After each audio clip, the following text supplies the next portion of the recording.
नहीं बनने देते।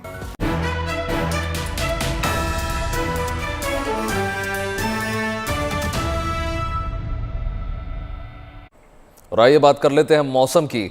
पहाड़ों से लेकर मैदानी इलाकों तक सर्दी ने इस बार सबकी कपकपी छुड़वा दी। जो लोग सर्दी से ठिठुर रहे थे उनके लिए अब लेकिन राहत भरी खबर यह है कि मौसम विभाग का कहना है कि ठंड से कांप रहे इलाकों में शीतलहर का असर जो है अब कम होने वाला है। पश्चिम विक्षोभ के कारण ये बदलाव हो रहा है। आने वाले दिनों में बारिश का भी अनुमान है, लेकिन सर्दी जो है कम रहेगी। देखिए,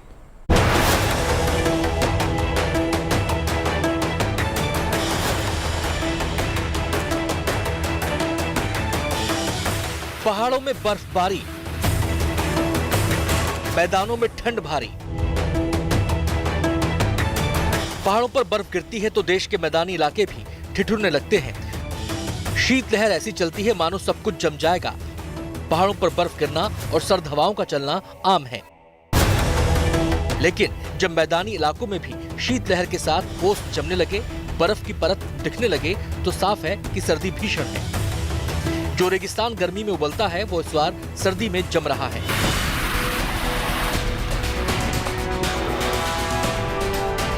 बीते कुछ दिनों में क्या पहाड़ी इलाके और क्या मैदानी इलाके ठंड कुछ ऐसी पड़ी कि कपकपी छूट गई। लोग घर में दुबकने को मजबूर हो गए। सड़क के किनारे अलाव के सहारे ठंड का सामना करते लोग नजर आने लगे। लेकिन अब इस भीषण ठंड से राहत मिलने वाली है। मौसम विभाग की माने तो 21 तारीख की रात से मौसम ने करवट बदल ली है। दिल्ली एनसीआर समेत देश के उत्तर पश्चिम इलाकों में शीतलहर से राहत मिलेगी। 22 तारीख से तापमान में बदलाव दिखेगा, सर्दी कुछ कम होगी।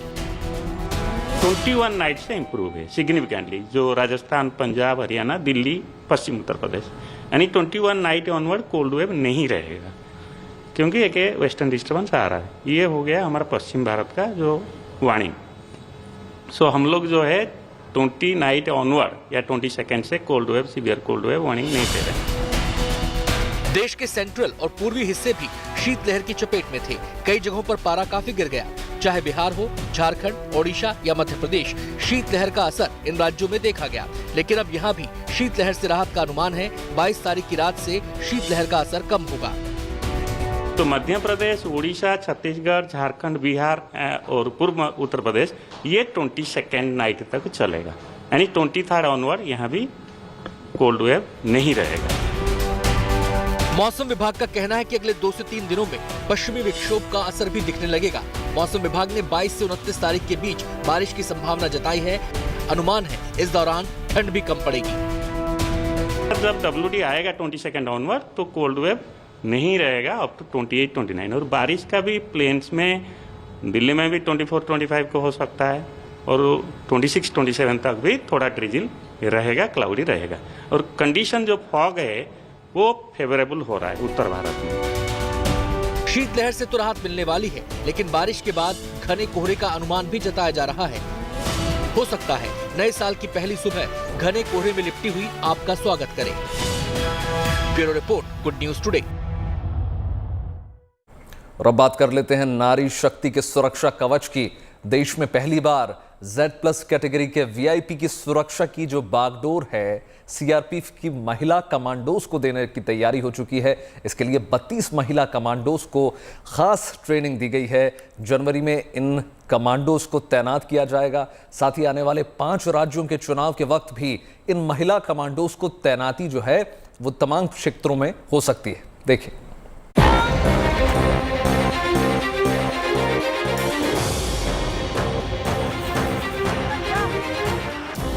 देश की VIP हस्तियों को अब नारी शक्ति का सुरक्षा घेरा मिलने जा रहा है।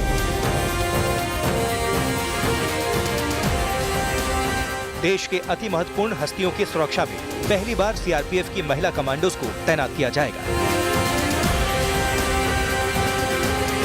केंद्र सरकार ने सुरक्षा व्यवस्था के नए प्लान का खाका तैयार कर लिया है। इसके अलावा 5 राज्यों में होने वाले विधानसभा चुनाव के लिए भी महिला कमांडोज को तैनात करने का निर्णय लिया गया है। VVIPs की सुरक्षा के लिए जो प्लान तैयार हुआ है, उस प्लान के मुताबिक अभी 32 महिला कमांडोज को VIP सुरक्षा की खास ट्रेनिंग दी गई है। 5 राज्यों के चुनाव के वक्त CRPF की महिला कमांडोज को VIP नेताओं की सुरक्षा में तैनात किया जा सकता है। सूत्रों के मुताबिक VIP के घर पर दी जाने वाली सुरक्षा टीम में महिला कमांडोज की तैनाती होंगी। इन महिला कमांडोज की तैनाती Z+ कैटेगरी वाले VIP के साथ होगी। VIP लोगों की सुरक्षा का यह प्लान जनवरी के पहले हफ्ते में प्रभावी हो सकता है। यहाँ आपको ये भी जानना जरूरी है कि इस वक्त देश में कितने VIP लोगों को Z+ सुरक्षा दी जा रही है। अभी देश में 5 VIPs को Z+ सुरक्षा CRPF की तरफ से प्रदान की जा रही है। उनके चारों तरफ कड़ा सुरक्षा पहरा होता है। सूत्रों के मुताबिक Z+ सुरक्षा पाए शख्सियत की सुरक्षा में 58 कमांडोज तैनात होते हैं। देश के VIP की सुरक्षा की बागडोर जब महिला कमांडोज के हाथों में होंगी तो ये नारी शक्ति हौसला होगी तमाम उन महिलाओं के लिए जिनके सपने घर की दहलीज तक सीमित रह जाते हैं, जो घरेलू जिम्मेदारियों के बोझ तले उन सपनों को देखना छोड़ देती हैं जिनकी वो हकदार होती हैं। Bureau report, good news today. मजबूत इरादे और हौसले की एक और कहानी अब आपको दिखा देते हैं। ये कहानी जो है हरियाणा के सोनीपत की है, जहां एक युवक ने बैंक की नौकरी छोड़ दी और कुछ अलग करने की ठानी। इस युवक ने अपनी मंजिल हासिल करने के लिए खेती को रास्ता बनाया, अमरूद की खेती शुरू की, वक्त के साथ मेहनत रंग लाई और आज ये युवक लाखों में खेल रहा है और पूरे इलाके में अब इसकी मिसाल दी जा रही है।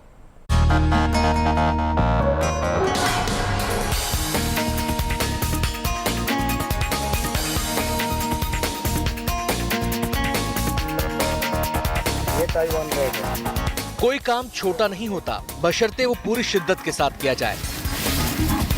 ये ताइवान रेड है। मजबूत इरादे के साथ शुरू किए गए काम में सफलता जरूर मिलती है। इसकी मिसाल है सोनीपत के शहजादपुर गांव के कपिल जामदागनी। कपिल पहले प्राइवेट बैंक में नौकरी करते थे, लेकिन उनका ट्रांसफर गुजरात कर दिया गया तो उन्होंने 17 साल पुरानी नौकरी छोड़ दी, क्योंकि उनकी सैलरी इतनी नहीं थी कि वो गुजरात में गुजारा कर पाते। लेकिन उन्होंने हार नहीं मानी, खेती करने की सोची, वो भी बिल्कुल नए तरीके से। मैं पहले बैंकिंग लाइन में जॉब करता था। मेरी 40 समथिंग मेरी 40,000 के करीब मेरी सैलरी थी और 17 साल की मेरी जॉब हो चुकी थी। कोरोना काल में मेरा ट्रांसफ़र गुजरात का हो गया था, जिसकी वजह से मैं गुजरात इतनी दूर जा नहीं पाया। तो मैंने मेरी अपनी ज़मीन थी, तो मैंने सोचा क्यों ना कुछ अलग हटके मैं कुछ खेती करूं। कपिल के पास खेती लायक जमीन की कमी थी, इसलिए उन्होंने बिल्कुल शुद्ध रूप से ऑर्गेनिक खेती करने की ठानी और शुरू कर दी अमरूद की खेती। तो एक अमरूद ऐसा फल है जो बिल्कुल नेचुरल तरीके से तैयार होता है। बाकी जितने भी फल हम बाज़ार से लेते हैं सब केमिकल से पकाए जाते हैं, ये खुद पेड़ पे पकता है।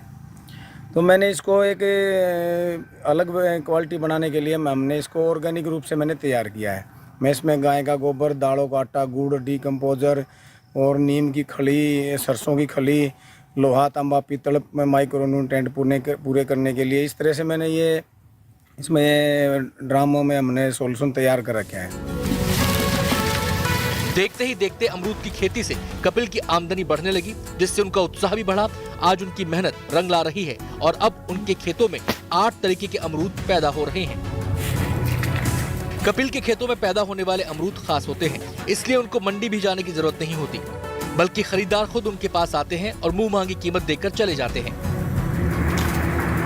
कपिल को खेती करते करीब 2 साल हो गए हैं। अब उन्होंने अमरूद के साथ नींबू की खेती भी शुरू कर दी है। यही नहीं, उनके बनाए नींबू के अचार की काफी डिमांड है, क्योंकि कपिल का दावा है कि इनका नींबू का अचार 10 साल तक खराब नहीं होगा।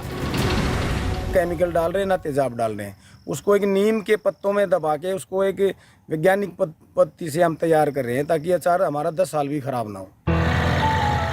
अपनी मेहनत और लगन से कपिल की कमाई लाखों में पहुंच चुकी है और वो इलाके के युवाओं के लिए प्रेरणा स्रोत बन गए हैं। Pawan Rathi, Sonipat, good news today. अब जरा बात बच्चों की कर लेते हैं। बच्चों को कोई भी पाठ पढ़ाना और समझाना बहुत मुश्किल होता है, लेकिन उन्हें खेल खेल में कोई बात अगर बता दी जाए तो वो उसे तुरंत समझ में आ जाती है, कंठस्थ हो जाती है। मध्य प्रदेश के बैतूल में एक ऐसा पार्क बनाया गया है जहां बच्चों को ट्रैफिक से जुड़े नियमों को समझाने का अनोखा तरीका निकाला गया है और सड़क के नियमों की ये पाठशाला बच्चों को बहुत भा रही है, क्योंकि इसमें देखिए बड़ी सी बड़ी जो बातें हैं बहुत खास अंदाज में सिखाई जाती है। देखिए।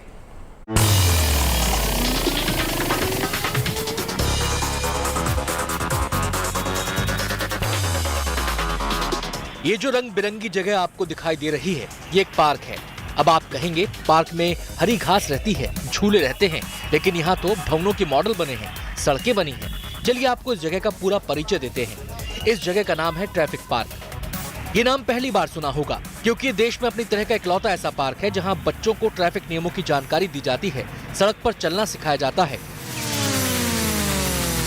एक तरीके से ट्रैफिक के नियमों को का प्रैक्टिकल है ये, कि ग्राउंड पे कहाँ से लेफ़्ट है, राइट है, क्या नियम है, कहाँ स्पीड ब्रेकर, कहाँ आपको स्पीड स्लो करनी है। इसमें स्कूल और कॉम्प्लेक्स, मॉल और हॉस्पिटल्स वगैरह के मॉडल्स भी बनाए गए हैं। रूल्स ऑफ द रोड नाम का चैप्टर तो स्कूल की हर किताब में होता है, लेकिन प्रैक्टिकल तौर पर जानकारी देने की कोशिश शायद ही कभी की जाती है। इस पार्क में हर जानकारी ऐसे अंदाज में दी गई है जिससे बच्चे काफी आराम से सीख जाते हैं। मसलन स्कूल और अस्पताल के सामने से कैसे बिना हॉर्न बजाए गुजरना है, जेब्रा क्रॉसिंग कैसे पार करनी है, मानव रहित रेलवे फाटक को कैसे पार करना है, ऐसी कई सारी जानकारियां एक जगह पर मौजूद हैं। इस पार्क को मध्य प्रदेश की बैतूल पुलिस ने सामाजिक संगठनों की मदद से तैयार किया है, जो बच्चों के साथ बड़े लोगों के लिए भी मददगार साबित हो रहा है, क्योंकि सड़कों पर बने इन साइन बोर्ड्स का मतलब तो कई लोगों को पता ही नहीं। ऐसे में सड़क नियमों की पाठशाला बेहद काम की साबित हो रही है। Rajesh Bhatia, Betul, good news today.